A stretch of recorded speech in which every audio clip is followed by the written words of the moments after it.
Hi, it's Paul Adams from Branson Adams with a Three Things podcast. I'm joined today by Nicky Banger, a famous footballer and all-round good guy.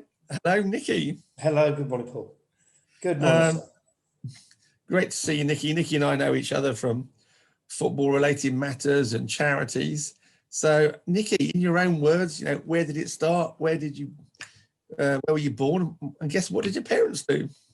Well, I was born in Southampton, a little place called Mansbridge. Mum and dad, mum's always worked in care, being a nurse, an auxiliary nurse. Dad pretty much played a bit of football. I think there's a bit of history that Ted Bates, in some way, not Ted Bates, someone to do with Chelsea is actually to do with my family history. But my dad worked at Ford's. Had an opportunity to be a footballer, but then back in the day there was not enough money then, so he ended up doing his city guilds and painting, decorating, and and then until I came along there wasn't really much football. So dad was at Ford's, worked in cars valeting and stuff. He's retired now, bless him, 75, not too good health, but he's doing all right. Mum and dad's still away, so I'm very lucky. I'm the youngest one of three. I have a brother Kevin of 55, sister of Nicky, also Nicola. I'm Nicholas, but only when my mum tells me off. I'm 49 and she's 53. So, football. Funny story, when I first started football, I used to play in the playground all the time with a tennis ball. Always playing against all the older lads, getting booted and all that lot. And then the headmaster come up to me, Mr. Dyer. He said, Nicky, he said, I've seen you playing in the playground. He said, would you like to play for our school team? He said, but you're so much younger than they are. What do you think? I said, yeah, all right. Then he came to me a little while after and said, look, I'm going to take you to some trials for the Southampton City team. And I was only 9. And I went there and I got in the City of Southampton team. And I just thought it was all fun, to be honest. I didn't really take it too seriously. Then I ended up doing that for 2 years, and then I played a game, and a scout came along and saw me, and all of my other teammates were starting to get all these trials, and I wasn't getting a trial. So I remember my dad come up to me, he says, what's the matter with you then? You ain't no good. I said, well, I don't know. I said, they're just getting picked. I ended up getting a trial for Tuesday night at the Dell. I walked in there with my little plastic container of polish brush, cloth, because I was told to bring it, Vaseline and all that sort of stuff, and a towel. And I walk into the dressing room, the Saints away dressing rooms where we used to go and visit, and all the players like 15, 16, 14 in blazers.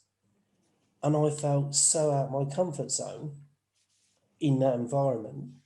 So we went up to the old Dell gym, which was varnished floorboards and brick walls. And I trained and had a great training session. And then really it was just like, right, do you want to come back Thursday? And went back, and it's sort of every 6 weeks we'd get assessed on our height, our weight, our ability. But you always had the pressure of every 6 weeks whether you were going to get dropped or not. You were never the tallest, so they can't put too much. Never, 5'8" with my Cuban heels on. I was always very, very quick. Do you know the biggest thing, Paul, if I'm honest? When I had a bit of a growth spurt at 14, but when I learned how to use my body as a tool in getting side on to defenders when they're marking big, tall people, and then you get low down and your center of gravity, and you worked your glutes and your stomach and your back muscles, and you started learning, I can hold people off now. And then the natural aggression came, and it transcended my career because I was always playing as a winger, and I hated it with a passion on the right wing, because you're always playing against players that have the same low sense of gravity. And you know what? I really think today, whether I would have made a professional footballer at Southampton or not, something happened. When I was 16, I didn't get on with Dave Merrington very well. He was quite a brutal manager. And I didn't like that very confrontation that he gave all the time. I found it too challenging, almost bullying, if I'm honest. And I used to be on the subs bench often, and he'd bring me on, bring me off. And I think he actually quoted once, I was the worst substitute he'd ever had in the history of substitutes. That's brutal, isn't it? Yeah, because I had a lad sat next to me called Leroy Well, making me laugh. And Dave was like obsessive on the pitch, kicking every ball, telling everybody what to do. And he turned around just at the time he's making me laugh, saying, "Did you see that?" So I went, "What?" He said, "That's it. You're the worst sub I've ever had." And he made me run up and down the touchline for 45 minutes. So going into my second year of my apprentice, so I'd have been 17 then, kept on playing in the right wing and I kept hating it. And I didn't see, to be honest, that it was going to go any further. Then there was a lad who used to play for the English FA called Lee Cormack, who got injured. And Dave sort of randomly went to me, "Well, you've got pace, get up front." One of them, just get up front. But I was up front with Alan Shearer. Didn't realise knew Alan from when he was 14, so I scored a few goals. Dave actually gave me some praise. Then the next week I scored some more goals. Then all of a sudden, within a month, I was launched into the reserves with Nick Holmes. So I was playing with people like Paul Rideout, former Everton Rangers, playing really well. Nick Holmes was very placid, very quiet, never raised his voice, brought out the best in me. And then obviously I went up for my apprenticeship at 18. I think back then I was on £35 a week and bus pass. That was my wages. $27.50 for the first week, for the first year. A week, that is. That's not a day, a week. Yeah. So I go up, Chris Nicholl's my manager. And I can honestly say I've never crapped myself more in my life. So I was sat in the dressing room, there's 8 of us, and I was third. So fourth, I was fourth. First player goes up, comes back down crying, they're not taking me on. And then the reality kicked in of the severity of the situation. Everything I worked from 12 to 18 is now 5 minutes away. Second player comes down, laughing his head off. "What did you get? What did you get?" £500 sign-on fee with £150 a week, right? Next player goes up. "Yeah, come down. I got the same money." Then I go up. So I'm thinking, right, it's a bit like penalties. 1 loss, two successes. I'm doomed. I actually felt negative, right? I didn't know, that sounds awful. And back in those days, when you walked up to the manager's office, it was up 2 flights of stairs. And I felt like as small as the Hobbit because the door was so big. And Chris Nicholl's a big man and he sat on a big chair. And I don't know if he did it on purpose, but the chair I sat on seemed to be extremely small, which made me look smaller, more intimidated. "All right, lad, how do you think you've done?" I said, "There's me, cheeky. Yeah, I've been on fire. I think I've done all right. Very good." He said, "Really?" He said, "I think you're injury prone." And it completely blew the wind out of my sails. So I was thinking, right, here we go. Here's the punch. "I think you're injury prone." I said, "Well, I'm not." I said, "I've been a bit unlucky, but apart from that, you've got to overcome that." And he just went, "I'm going to give you a contract." And I was just numb. I can honestly tell I was numb. And back in those days, they used to give you a yellow Post-it note. And they write down £150 year one, 175, 250, 3-year contract, 5,000, whatever the sign-on fee. I can't remember what that was. It wasn't a lot of money. And I got the Post-it note. He passed it to me, and I just passed it straight back to him. And I went, "I'll sign it." He went, "What?" He says, "You've not even looked at it." I said, "I'm not bothered. I'll sign it. I don't worry about the money. I just want to play." And he went, "I like that. I like that." Next day, I'm in the first team squad.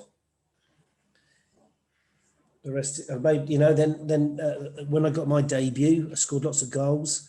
Then eventually, it was Tuesday afternoon. I trained all morning. Come in. Chris Nicholl says to me, "Nicky, just to let you know, go and see your parents. Get home early. Have a sleep. You're playing in the first team tonight. You're starting up front with Alan Shearer. See you at 5. And that was it. It wasn't any sexier than that. I was like, he said, "You all right?" I said, "Yeah, of course I am." He said, "Well done. You're getting your debut tonight in the first team." So obviously went home. I told my mum and dad. Before you know it, she sort of told everybody, and everybody told everybody.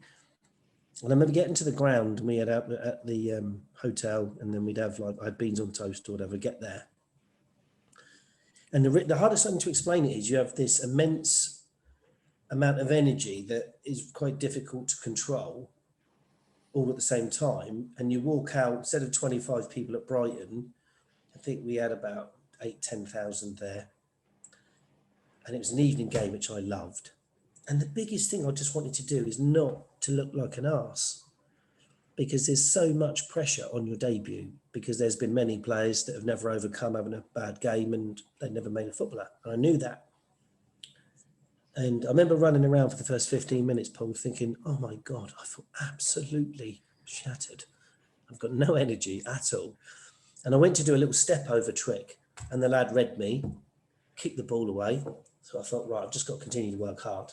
And then lucky enough for me, I always like to follow in shots. Raymond Wallace, brother of Danny and Rodney, playing right back that night, did a little 1-2 on the right, whipped it in, followed it in, threw my body at it. I don't know what part of me went in with it. It went in.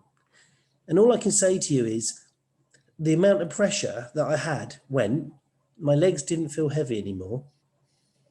And then obviously I went on to score a hat-trick, which was, when I look back, I'm very proud of, because not many people score hat-tricks. It was Rumblow's Cup against Rochdale, but it was still the fact that it was a hat-trick, and immensely proud.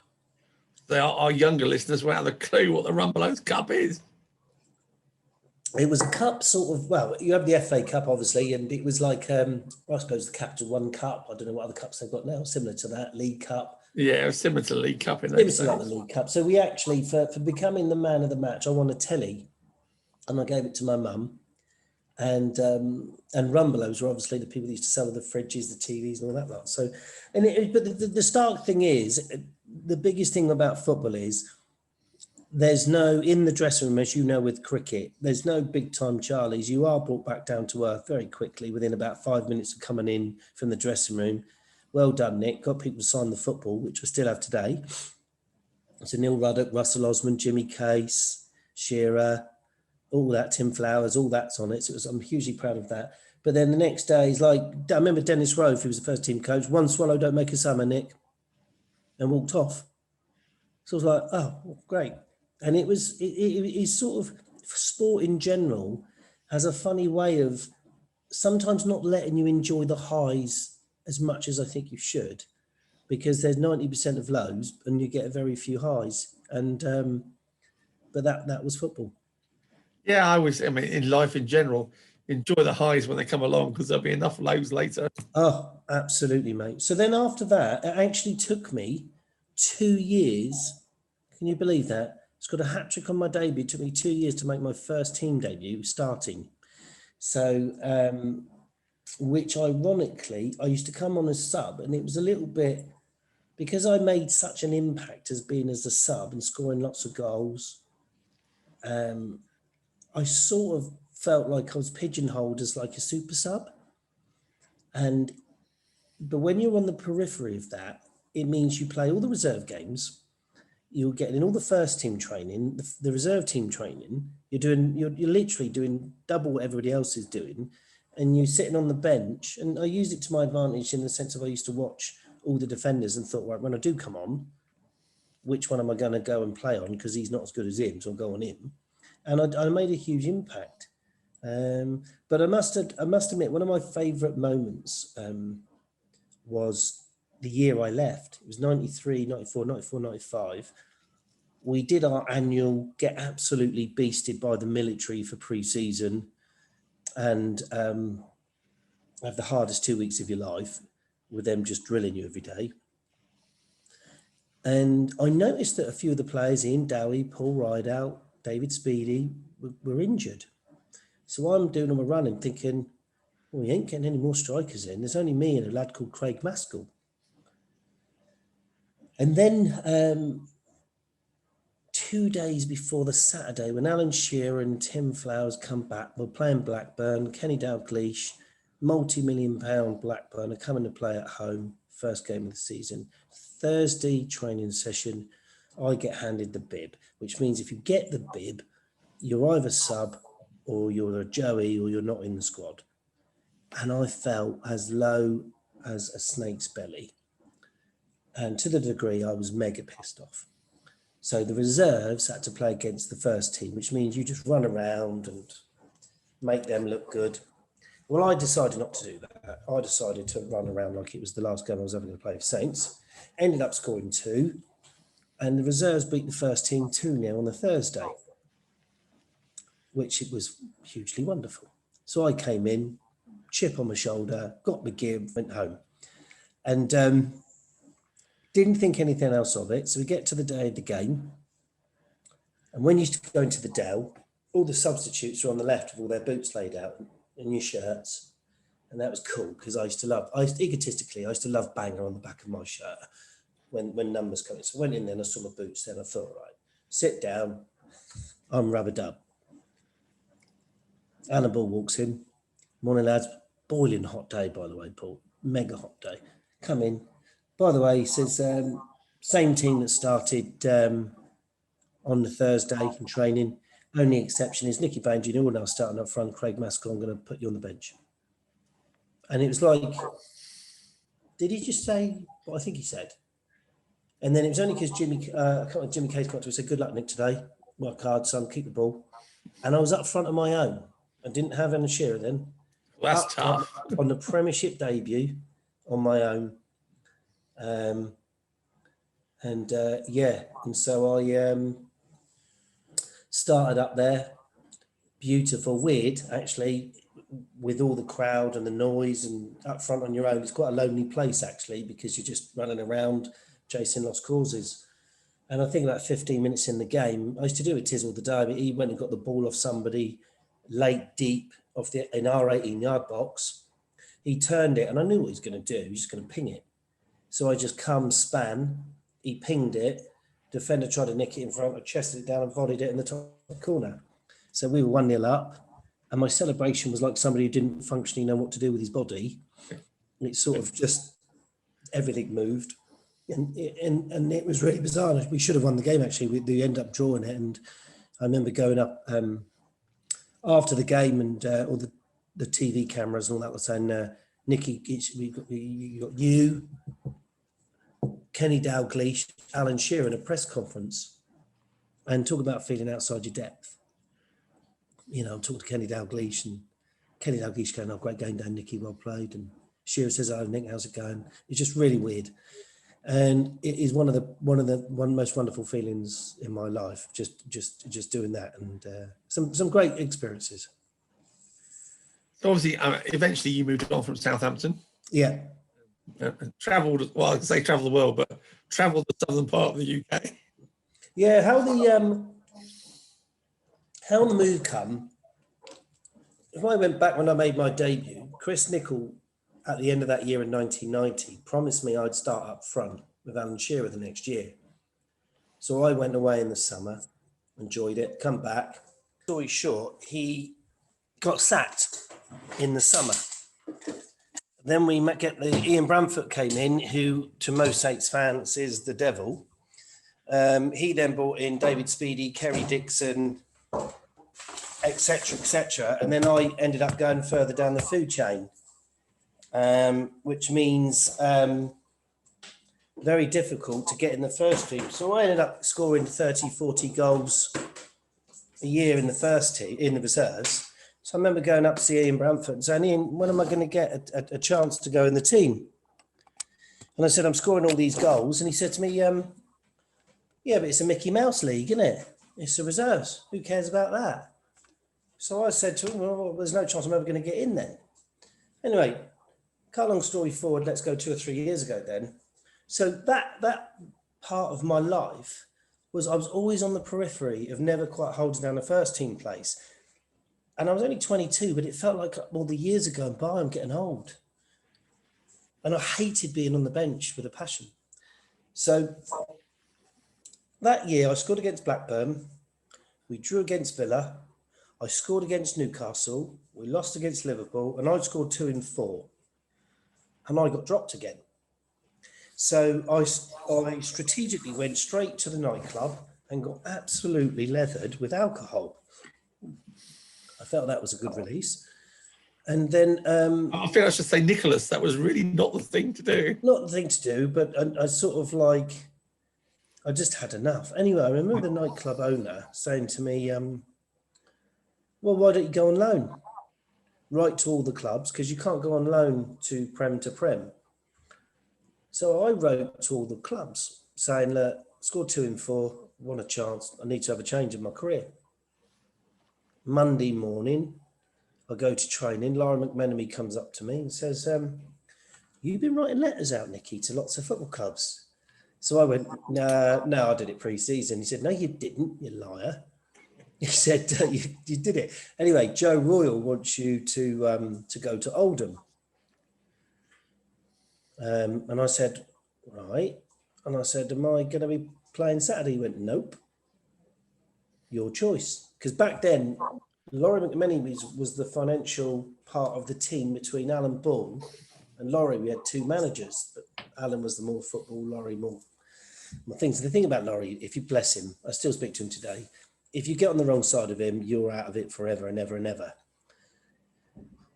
So naively, I went up to Oldham. I wanted to feel the love. I wanted to go up and feel valued. So I went up to Oldham, played Pompey first day, beat them 3-1, which was good. Ended up playing Arsenal in the FA Cup, had the best game of my life there. Come back thinking, well, I've done really well there. Go back and see Alan Bull. Alan's wants to keep me. Laurie McMenemy, you never play for Saints again. So I either had a choice to stay there or I decided to go. And that's when I left. And honestly, Paul, I think it was a bad move.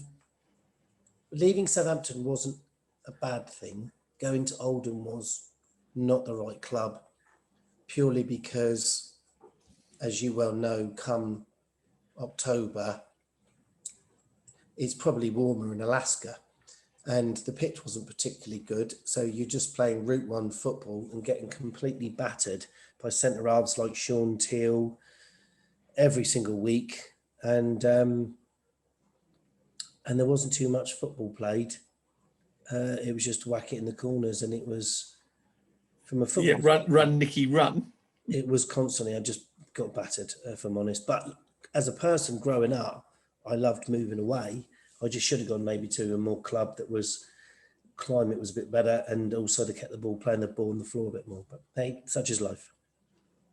I then went to Oxford United. No, I didn't want to go after Oldham. I then went to Oldham. Neil Warnock come in. What a character he was. He still is. He was quirky, very clever, intelligent man, but he knew his sell-by date would only be 1 or 2 years at a club, and then he'd move on and became a multi-millionaire by moving about. He had his own system in place. Crazy man, but interesting, that's what I would say. But then I wanted to leave anyway. Stuart Barlow come, and hence I moved on. But one of my last games for Oldham was in the Coca-Cola Cup. And all the big strikers were injured. And me and Stuart Barlow, former Everton player, were playing Tranmere in the Cup. And Stuart Barlow come up to me and he says, Nicky, I'm not really good at the target man thing. Can you do it? And I'll just run down the channels. I was like, right, cheers. That sounds good.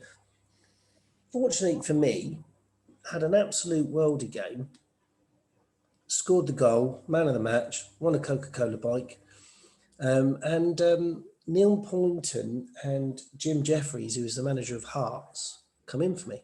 Was in the ground. I get a phone call from Neil Poynton, former Man City left back.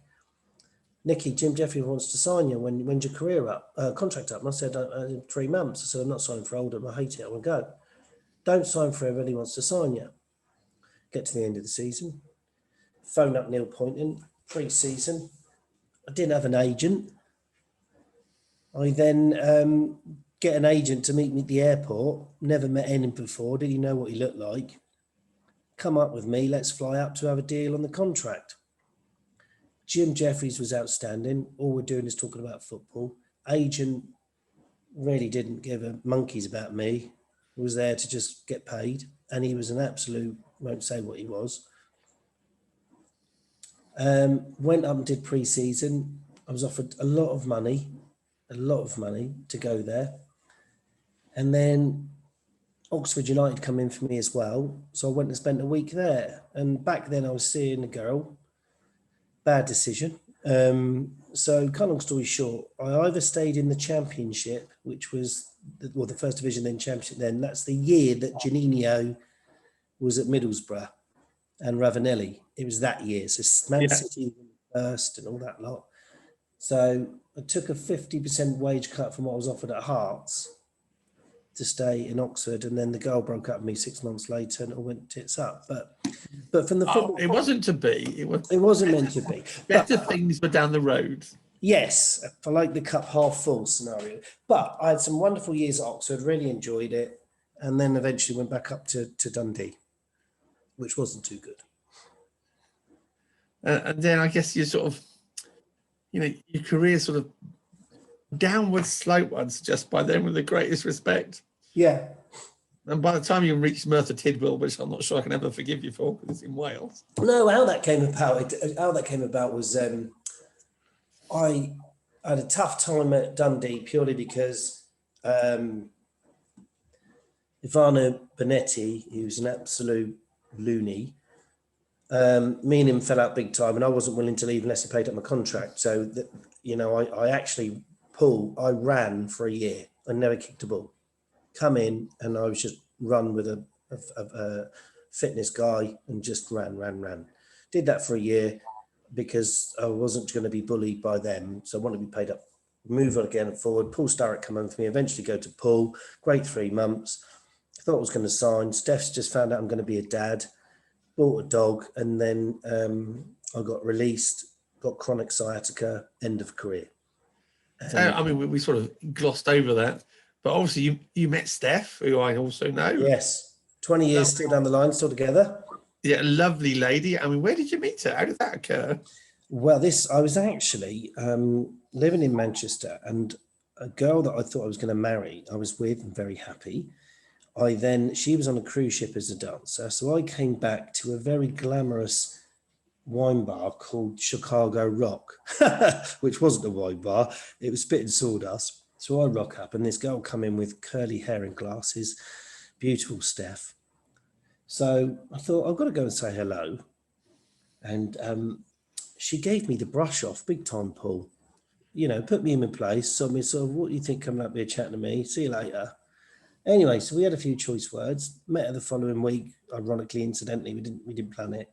We ended up going out for coffee, and then when Catherine came back from a trip on the boats, we broke up, and then the rest is history with Steph. And I'm very, very lucky with 2 beautiful kids. Now I've got a boy called Harvey, who's 18, a daughter called Sophia, who's 15, who's got cerebral palsy and anorexia. So that's been challenging, but partly the reason why I changed my career further down the line. Well, this is it. This is the first of your 3 things, being father to Sophia, and what that's entailed for you. Well, being a father in general, I think, is tough. As a football player, you're quite OCD and you're selfish because you're either extremely focused on sport pressure, and then, you're either down because you're not playing or you're up because you are. But I can honestly say being a father is pretty tough, dealing with all of that stuff. And I don't think I was set out to be a dad. I think I've found it really difficult because I'm so selfish. But compiled with that, obviously, when Sophia was born, we went in for a regular checkup at 3 months. An hour later, she was born, with carnage of all the doctors in there rushing around saying, Steph's dilated, we're going to have the baby now. She was taken away for us for 3 months. And then we had to go and feed her on a syringe. She eventually came home. Fortunately for us, she didn't pass away. And then for the next year, we didn't really notice, to be honest, that there was anything really wrong apart from her balance. She couldn't sit and crawl in. So we thought, oh, well, put that down to prematurity. And then I remember I was in Lymington, New Milton. Steph phoned me up crying, saying Sophia's got cerebral palsy and she's got 22 cysts on her brain. And I don't have a clue what cerebral palsy was. And the physio told us what she shouldn't have told us. The doctor should have. And then really my whole life changed from a dad, my relationship with Steph, my relationship with my son, everything changed because of Sophia's disability. It just became, it wasn't the destination which I thought I was going to be at, if I'm honest. That said, I've met Sophia. She's lovely. She's a rounded young lady now. So you've obviously done a good job. Very articulate, Paul, very lucky. Me and Steph have found it struggle as parents, to be honest, mate, having the what I thought Sophia should be brought up like. Steph had her opinions, but within that sort of argument at times, I guess we came up with a solution. And we wanted Sophia to be the most normal. I actually treated Sophia like I treated Harvey. Didn't treat her any different, quite hard on her. I do feel sad, but would I have done a few things different? Yes. Harvey used to be ghosted quite a lot because everybody used to just focus on Sophia. But out of that, I can honestly say it's really weird, but if I don't think I could go back and change. I don't think I'd be enriched anymore as a parent by if Sophia was normal or disabled. I think we've been enriched because she's disabled, and it's made us better. If not, it's hard work, challenging constantly. Obviously now with anorexia has been another level, but I wouldn't wish for anything different. It's interesting because I think your sporting background, I use this a lot, I think your sporting background sort of extends into your wider life. And I use this phrase a lot. You can only play with what you got. Yeah. And you clearly, you and Steph have got together and hatched a plan and had a unified front. And from my side, I think you've done the best you can. And no one can ask any more. Well, you just got to keep walking forward, haven't you? I mean, as a football player, you don't do depression, you don't do disappointment, you just keep going forward. And I think, I'm a cup half full kind of person. I'm very determined. I don't really, I got criticised so much in football where I used to use the criticism as a proactivity. And then I think those skill sets in my determination post-football was very much of the same mentality. You're only going to be successful. You've met my son, Ben. My son, Ben, says, Dad, we've got a bloody minded gene in Arla, which means if somebody tells us we can't do something, well, that's what we'll turn around and do. Exactly. Exactly. And as a dad, I've always tried to instill that with my children. And then, to be honest, Paul, I'm very proud. I mean, it was life-changing being a dad and life-changing having a child with disability. I'll be honest, I thought I was cursed. I thought at the start, I felt guilty that why me, why us? And then I thought blessed because this is all for the bigger picture of what we're doing. And I love it. I love it now. Well, that's it. And your second thing was retiring from football injuries. And I guess those sort of things happened around the same time. Yeah, right. So the injury thing was, I didn't plan mentally to retire till 36. I was in tip-top shape. When I had chronic sciatica in both my hamstrings, I had to have 2 epidurals to get rid of it. And I'd always overcome injuries, but this one, just to do with your spine, just freaked me out. And it made me really scared. So I retired. And then I had this sort of like everything hit me all at once. Retirement, no job, Steph pregnant, Sophia. It was a real tough roller coaster for me. But then I thought, if I can overcome this, then adversity, then nothing's really going to be too big in the future. And I think I've always dealt with things one day at a time. If I look at a big problem, I don't let the old saying, how to eat an elephant, chunk by chunk. Well, I do generally live my life like that, where I don't look at the big problem. I break it down and just keep moving forward, and things work themselves out. They do. Well, that's it. And your career changed. You ended up doing sort of management of various roles and then sort of management and promotional stuff. Well, yeah, but the funny story about the commercial was I'm always nervous of being sacked. I was always worried of the fear of rejection at anything, whether it be football or work. So when I went in the commercial situation, I only went in there because people knew me as a Southampton football player. And someone said to me, do you want to be the commercial manager? So typical me went, yeah, all right, I'll do that. I don't have a clue what it entailed, but I do it. And then I've always believed in just being real with people and just connecting people together. Is the power of networking is frighteningly unbelievable. It's been amazing, as we well know. But sometimes by becoming someone's friend in being in the true sense of the work, networking naturally happens. And that sort of went in. But this is the OCD of the footballer in me. I suddenly took over commercial and I was talking to advertising people that put dye bond boards up, and I was learning about dye bond. I was learning about Fomex, and all of a sudden I was thinking about programs. I didn't understand what bleed was. I didn't understand about the editorial or the program or which was the best side to advertise, right or left. And I learned all of that skill set on my own because I go back to it. It was because of the fear of failure. And the fear of failure was my driver to be successful. Then obviously, the more I did, the more I learned. And then pivotal when I went to Aldershot, didn't know anybody. My advertising budget that I need to bring in at Havant and Waterlooville was £90,000. I brought in 190 in 6 months. So then when I went to Aldershot, it was like, right, Nick, we're hopefully going to get promoted. It's January. We want you to join. Your budget now is 400,000. We want you to bring as commercial manager. Which is a big number. And I was like thinking, well, I don't even, honestly, Paul, I'd never been to Aldershot's ground driving there. I didn't know anybody. But anyway, ended up spending 8 years there. And I think I've always loved to challenge. That's the thing. I've always liked to challenge. But as anything in life, I'm not one of those football players that has to play football and love football and watch football every day. And I'm absolutely not. Football was football. I enjoyed it. It gave me a good life, good skill sets. But now there's time for change. I love skiing. I love motorbikes. I love music. I love travel. I love lots of things. But I'm not one of these people that has to be involved in sport and football, I'm afraid. I'm excited about the future and lots of other things. So you're not going to be enticed into management anyway?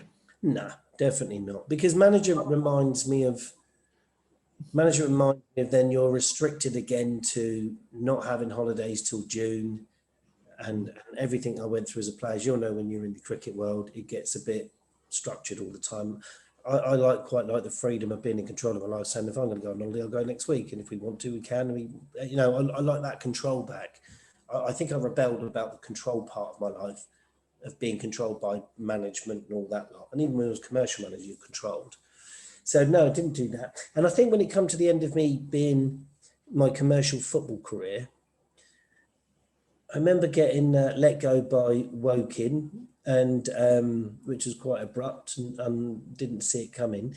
But however, I walked away, I can honestly tell you hand on heart, I walked away from the club whistling to my car, put some lovely music on, happy songs, drove home with a smile, because I knew in my heart I was never going back to football. So when I got home, Steph said, "Oh, you're right, you look happy." I said, "Yeah, I've just lost my job. They've got the old tic-tac." Right. And she went, "What?" She said, "What we're going to do financially?" And I said, "We'll be all right. Don't worry about it. Well, someone could come." But I said, "I'm glad. I'm out of it. Don't want to do it anymore." And it was, I think it was the control of being in my decision making. That's why I had to do something different, and I needed it to happen to force me to go and do something different. So obviously, I mean, I know Tony Knights, and Tony Knights has indeed done a podcast with us. So how did you meet him?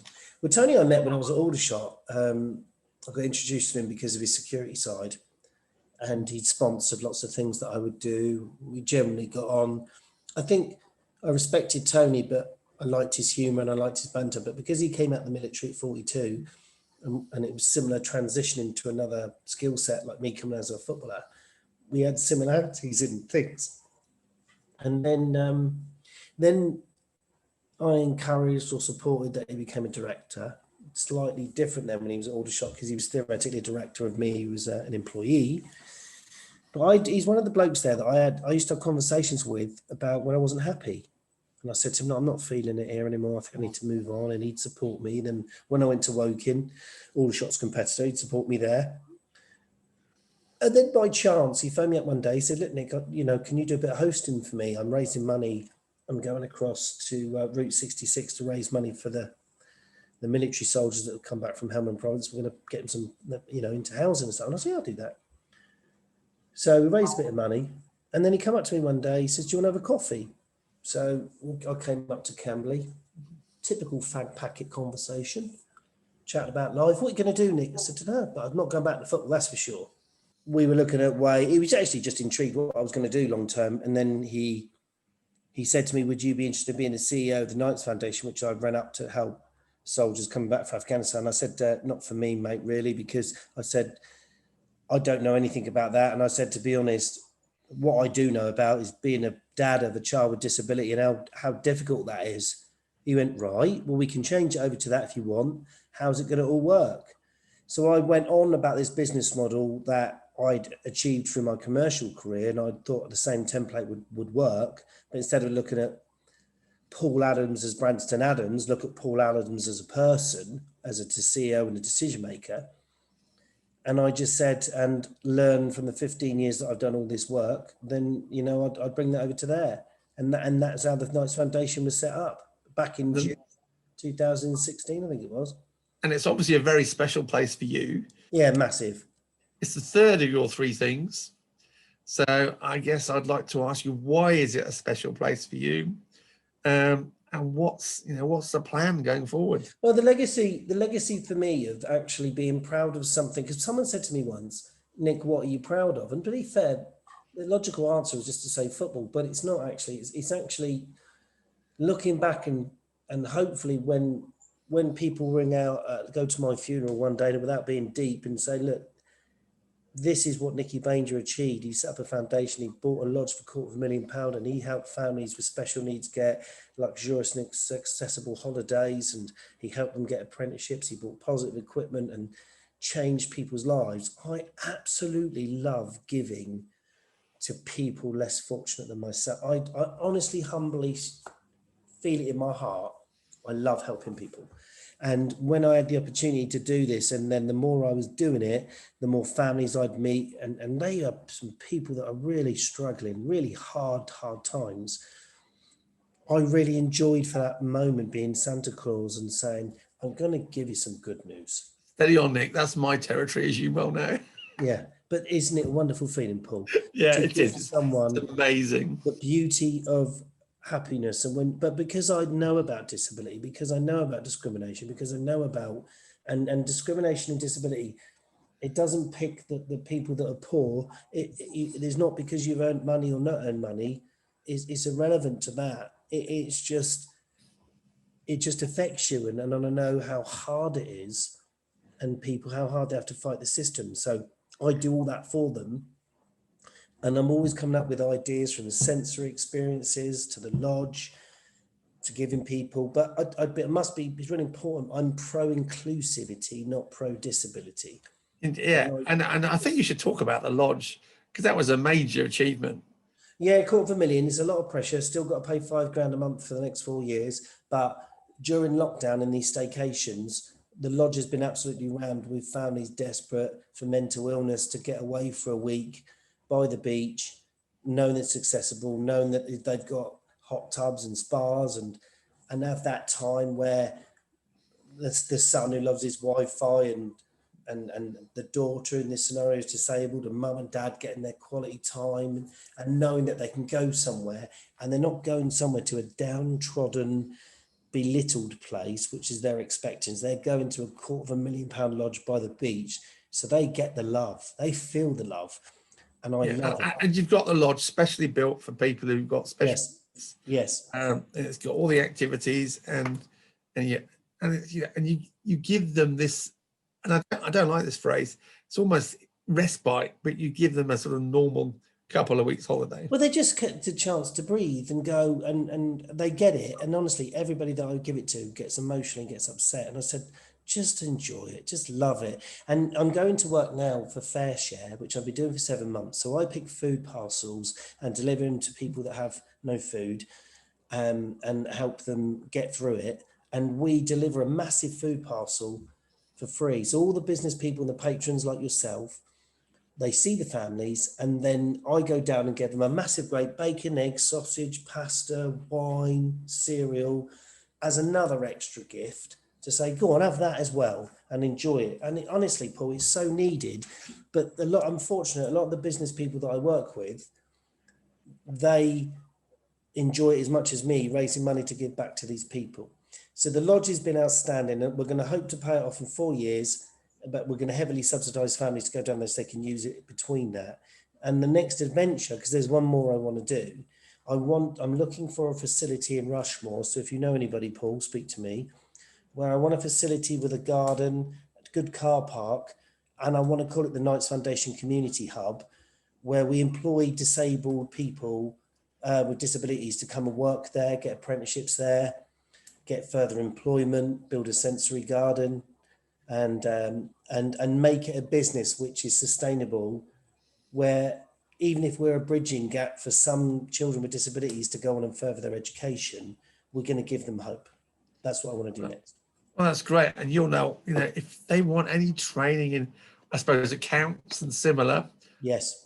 Count me in. I live in Rushmore. Absolutely. Because, wouldn't it be lovely, Paul, if the government said, because the government really, when you look at it now, when they talk about giving support, they always seem to give their wording is all about ability. There's never anything about disability. But wouldn't it be wonderful if the government said, look, from now on, every company within a certain turnover of amount of staff, we're going to incentivize you to at least give an opportunity to a young person with a disability. How enriched would that make the workplace? How enriched would that mean to save on benefits to give everybody an equal chance? And I think it would be wonderful. And if the government or I could get involved and say, come on, every company, you will be enriched, empowered if you just help another person who just needs an opportunity, because they just need a chance. And I think sometimes business owners just need more education on this, because they don't know. They probably all like to do it, but they just don't know how to do it. So that's something that I'm really passionate about as well. That's good. So we're getting towards the end now. What does the future hold for Nicky Banger? Future holds 50 in February. By 55, I want to semi-retire once the lodge is paid off, and I know that's all done for free. I want to spend some quality time with my wife, because she's pretty much been a carer for Sophia for so long. We want to semi-retire and travel back and forth from France. We have a mobile home down by the beach in Apamere, do a little bit of travel, and carry on as CEO, fulfill the legacies that I want to leave, and continue to help people. But I guess try and calm down on the pressure of work a little bit, but also, work differently, and just enjoy life, just breathe every day and look positive. That's brilliant, Nicky. I will say to you, Christmas is coming, and I seem to be booked as virtual Santa in a whole host of places. Well, we need you. Don't book up too many days. That's first, my man. Just let me know. I can be one of your dwarfs. Well, I'll have you down as happy, I think. Yeah, absolutely. Well, listen, thank you so much. It's been brilliant, Nicky. Thank you. We'll be in touch. Take care of yourself. Yeah, thank you, Paul. All the best for your podcast. Thank you, Paul Adams, closing the Three Things podcast with the irrepressible Nicky Banger. Thank you, Nicky. Thank you, Paul. Have a good day. Bye-bye, my friend.